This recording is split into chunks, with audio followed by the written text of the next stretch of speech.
Kia ora, my name is Ben. I'm a service technician down here in Christchurch. I've been with Downer for 16 years. To me, we own the results means taking ownership of what we do, or what I do, seeing it from the start to the finish and being a part of that process throughout the whole thing and seeing it through. So an example of a project that I've been involved in is the Te Anau Milford project, the tunnel upgrade there, the Homer Tunnel.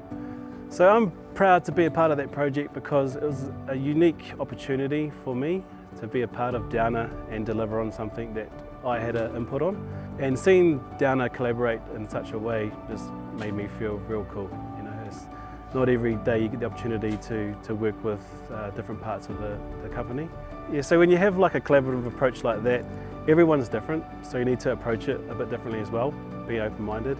Made me feel proud to be a part of Downer, to get the outcome that we were after.